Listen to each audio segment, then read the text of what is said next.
Alright everyone, welcome back to part 2 of the single roundup for October New Music Friday for the entire month. I kind of like this monthly thing, just divide it into 2 videos. Worst of the month, best of the month. It's nice and easy. I don't know, let me know what y'all think, but this is part 2. This is the rest of the decent category as well as the thumbs up category, so this is the video of songs that I would really recommend you check out above all. We're not going to waste any time, we're just going to jump right in with the first song from today's video. It is from Tenille Arts, and it is her newest one, Jealous of Me. Ain't a day that I don't wish that I could be her. This new one from Tenille is another song that I think had the framework to be a fantastic track, but a few small things hold it back in kind of major ways. Starting with what I like, just the vibe of her on a simple piano ballad is gorgeous. I cannot get enough of the tone and sound of the piano they use. It feels very Elton John, very 80s with how brisk and crunchy it is. It just sounds so weathered and aged, like there's a lot of history behind this thing. And I do think that subtle amount of texture actually adds a lot, because we've heard so many mainstream piano ballads from million-dollar grand pianos in these fancy studios, but to just hear a different kind of piano is so refreshing, and I love it. I think it adds a lot of character to the instrumental, a lot of depth, especially pair that with the steel guitar and Tenille's angelic voice on this song, and you've got a really neat palette going here. And the song itself is pretty good. I like this idea of Tenille being jealous of her past self. Now that she's without this guy, she looks back on her past self and how she took it for granted, not knowing it was all gonna end. So now, as she says, I'm jealous of myself. It's almost like what Russell Dickerson is scared of happening. Kind of. Sort of.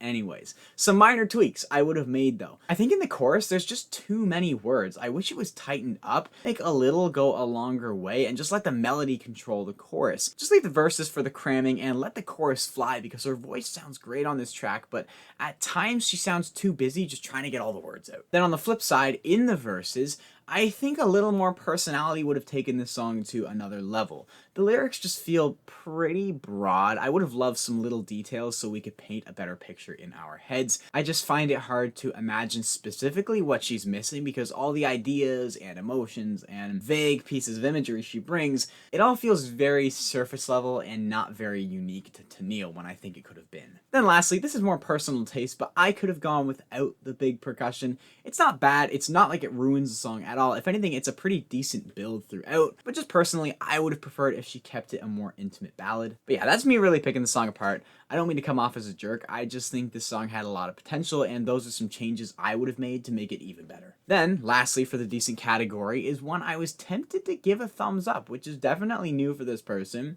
It's Keith Urban and his new one, Street Called Maine. But anytime I'm on in a street called Maine, girl, it's Similar to Walker Hayes, at this point, we've all been witness to the downfall of Keith Urban as he keeps pushing further and further into this weird shopping mall pop style. And I'm not gonna lie, I thought it was over before it began. I saw that graffiti font, Keith Urban holding a speaker over his head, standing in what would appear to be some knockoff, off-brand Yeezys. And I was like, it's done. The graffiti font has never led to anything good for our boy Keith, but the song itself is pretty darn decent. I was surprised. Like I said, I was actually tempted to give it a thumbs up, simply because that chorus is so catchy and it sounds so good. The song definitely starts off poppier, but it gets countryer and countryer as it goes on, and it's kind of just a bop. But I had to hold it to the decent category because I think otherwise it is just decent. The songwriting is nothing crazy or new for Keith. Just going down memory lane, refusing to accept he's almost eligible for a senior's discount on studio time, but man, I kind of vibe with this one. It's just good.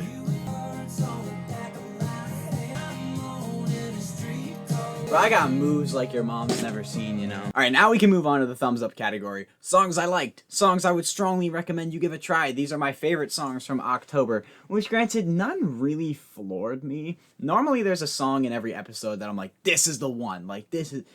There weren't really any like that, but there's a lot of good songs from October, and the first one I want to talk about is Scotty McCreery's new one, Small Town Story. then I saw your blue eyes, and you smiled back at me. Right away, as soon as I clicked on this song, I love that drum beat that kicks it all off. That just feels so playful and inviting. In general, the palette of this song is super lush and super nice. You've got banjo, you've got acoustics, you've got electrics, you've got fiddle, You've really got it all, and it sounds great, and Scotty's voice, as always, is at its glimmering best. I just think it's a really charming song about growing up and how he kind of centers it all around his wife. I like how he mentions each chapter. Chapter 1, he's crawling. Chapter 2, she says, I do, and he keeps going, but he stops at chapter 6. Is that because he knows it rhymes with 7? Like chapter 7, my baby went to heaven. Chapter 8, I was filled with hate. Chapter 9, I just sat there and cried. Chapter 10, Maggie Antone has finally touched down on streaming services with her cover of Tyler Childers' Lady May. Now I ain't the sharpest chisel at your hand. I'm not going to spend too much time on this one because it is a cover. However, it's a really pretty interpretation of the song. I love the way Maggie slurs her delivery. It just feels so real and emotional and full. I'm just glad she's finally on streaming services, and I will patiently wait for those originals to drop. I'll be here. I'll still be here. Then, another surprising face for the thumbs up category, I've got Jameson Rodgers and his new ones, both Heartbreak Highway and I'm on a Dirt Road. You look like your mama when you're singing that. I've never been a big Jameson Rodgers fan, but man, I've really been going back to his latest little double single he dropped this month. Heartbreak Highway is just a jam, alright?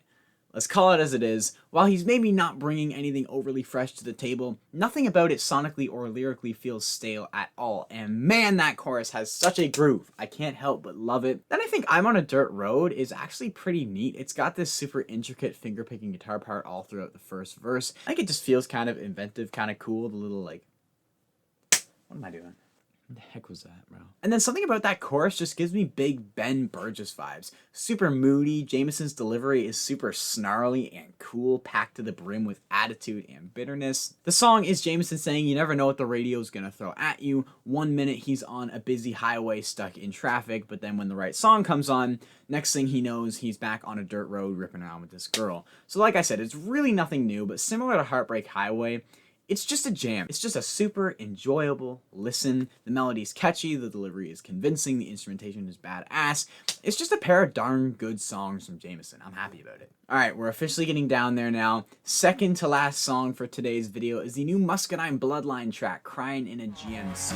Now I'm crying in a GMC. Windows tinted. Man, Muscadine are just on a roll right now. Nobody's doing it like them. I've said this before and I'll keep saying it. And even though I still prefer Me on You, this new one, Crying in a GMC, is an absolute banger. I'm just really here for this crunchy 90s garage rock vibe they've been going for lately. So although I love their more acoustic stuff on the Quarantine Work Tapes EPs from back in the day, I am not complaining because they are just churning out hit after hit, and Crying in a GMC is no exception. Then, lastly, the final song for today's video, I've got the latest from Bryan, Starved. If I had a chance, babe. I've talked about this before, but I had to take a break from Bryan over these last few months. Too much of anything is a bad thing, and when you're gonna drop a 34-song album, follow it up by like an album-length EP, and then keep dropping singles on singles, I just got sick of seeing Bryan's name. Even though I love his music, I had heard enough lo-fi guitar recordings with desperate, crying vocals. I really just needed a break from Zach. It felt like every day I logged on to Instagram, there was a new post saying, Bryan teases new song, Bryan releases new song, Bryan posts cryptic video, and it's like, take a day off. I really thought he was gonna drop American Heartbreak and then dip for a few years. And now seeing the chaos that has ensued, I definitely wish he would have, not because I don't like the music, but I think he should have sat on that album for way longer, like at least more than a week or something. But anyways, Starved. I can't lie, it felt really nice hearing the Bryan sound with a set of fresh ears. Hearing it after taking some time off really made me remember why I fell in love with his music in the first place. And although I think it is far from his best vocal performance, and although the structure is a little odd at times, which I'll get to, I just like the vibe of this song. The slower pace, I like how we open with a nice acoustic intro, and we end with a pretty minute-long electric guitar outro that almost gives me some like alternative pop vibes, like a Briston Maroney kind of thing.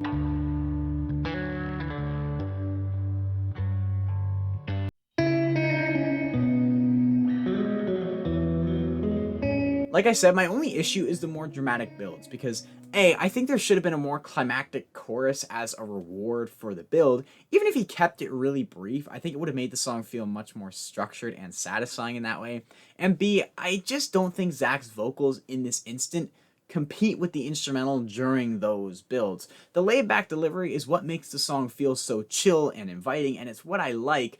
But when the instrumental ramps up, I feel like his voice should have too to match it, because since he doesn't, he kind of just winds up feeling a little washed out. So although I like those builds as a way of keeping the song fresh over the nearly 5-minute runtime, I think it should have been all systems go instead of just like the instrumental builds and Zach's just still here like, and I'm starving, and I'm starving. But overall, despite my criticisms, it's in the thumbs up for a reason. It's near the end of the video for a reason. I do think it is a great song. Zach's poetic songwriting is all over it. I love the airiness, the spaciousness.